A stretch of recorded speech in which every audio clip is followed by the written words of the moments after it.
Guys, be very careful not to make critical mistakes when you're shopping for a used RV. So we know getting an RV can be really an exciting time. We all know that. And in searching for a used RV, if you have your mindset on that, we know that you can really get scooped up in the moment and just grab, wow, that looks beautiful, and want to grab that one. There are so many things that can really be dangerous if you move that quickly without doing your due diligence first. For those of you that don't know me, I am MJ, and this is Endless RVing, the channel that brings you the best in RV DIYs, product reviews, RV tours, and so much more. If you're new to the channel, we invite you to subscribe below, hit the notification bell, and if you're back for another video, we thank you for joining us. And make sure to stay to the end because we're going to give you critical bonus tips.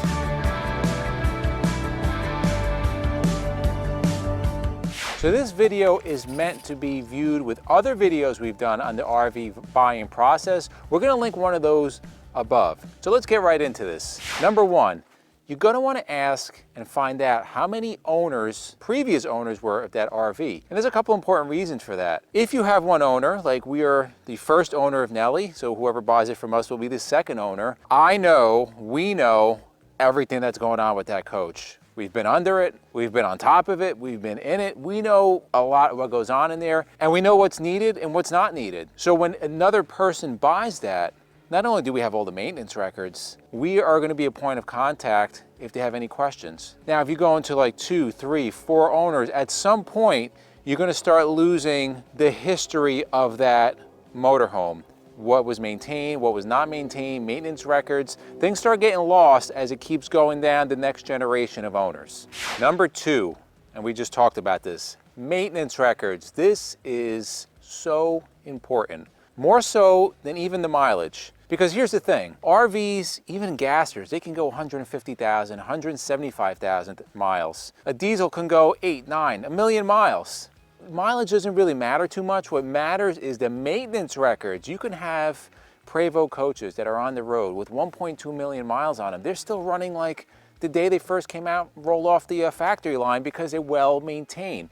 So those maintenance records, all the oil changes, all the tire rotations, chassis maintenance, everything, the batteries, that is so critical to look for because the biggest problem you're gonna have is the one you don't see when the oil wasn't changed. If you have a diesel, the filters weren't changed. You may not see that right away, but a couple of months, miles down the road, it may be a big issue. So following up with that, along with maintenance records, all the manuals, the schematics, the wiring. So our motorhome came with full schematics of what is going on behind those walls. So if there's ever a major issue and we need to go to an RV dealership or an RV repair center, it's really easy for them to know, be able to narrow down where a problem may be if they have the drawings in the manuals. If you don't have that, it's really like looking for a needle in a haystack. Those kind of things, they not only are super important, they're going to add value to whatever RV you buy. The next thing is accident history. You want to know if this RV has been involved in any accidents. So you want to do a VIN check and like a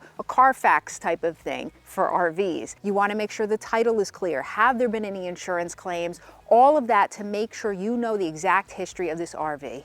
Next thing is tire life. This is so critical. We had a friend of ours bought a used RV. They did not replace the tires as they should have, and unfortunately were in a really bad accident. You want to check the age of those tires. Remember, tires will age out before they wear out. So we did a video on tires where you can see the age of the tires. We're going to link that video right up here for you. But this is something you do not want to skimp out because this is a life or death issue. So you want to check for uneven wear or tear. You want to look for cracks and rips and bumps and things like that.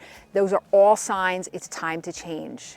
Next thing we're going to be looking for, and this is huge in RVs, is going to be water damage. And most of the time, it's going to come from the roof or the seals. Now, we've done videos on this. We'll link them above. But I'm going to get up on the roof. I am going to be checking the condition of the roof itself, whether it's fiberglass or a TPO.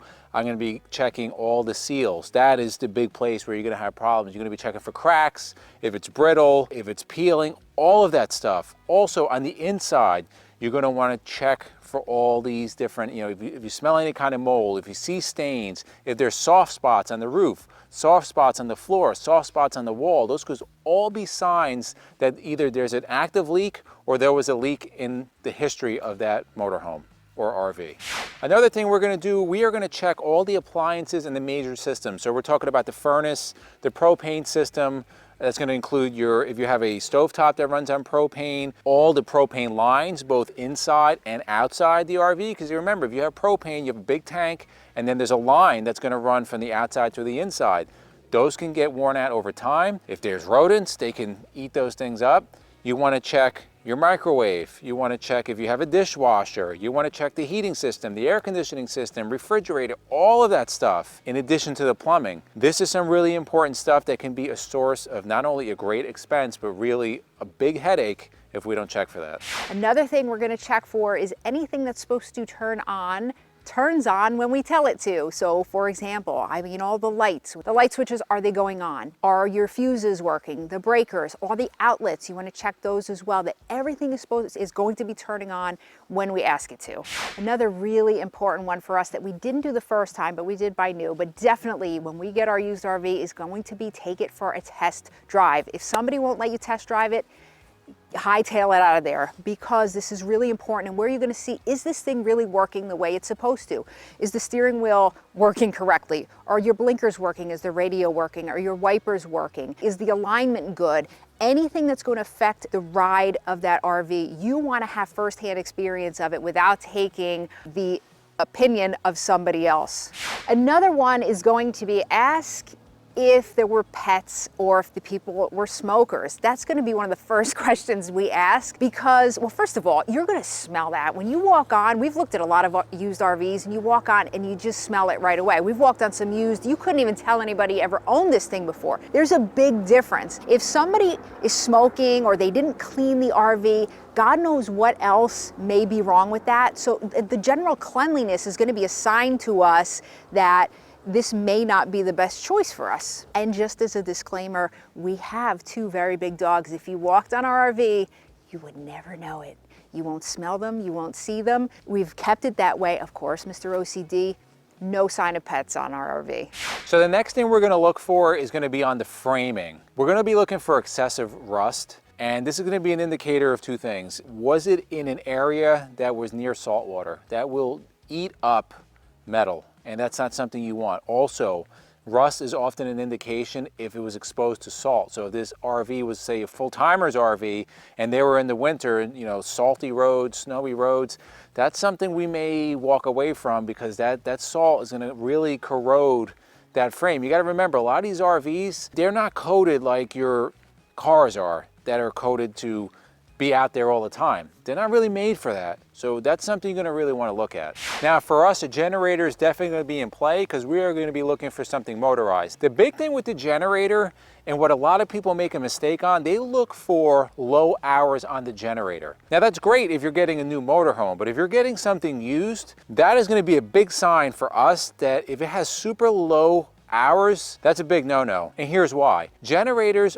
especially the Onans, which most of them come with, they're made to be used. So the worst thing you can do for a generator, and we've talked about this in other videos, is not use it. They're made to be used. So you want appropriate hours for the year of that generator, and additionally you want maintenance records. You want to make sure that the oil was changed, that all the fluids were changed, the air filter, and that it was serviced by an authorized either dealer or service center. That is really, really important. So here are the critical bonus tips. Now, we talked about all these things we're going to be looking for when we buy a used RV. A lot of these things, most of these systems, they're going to be picked up if you hire a third-party RV inspector. Now, you're going to ask, where can I find the third-party RV inspector? Where is it at, babe? nrvia.org.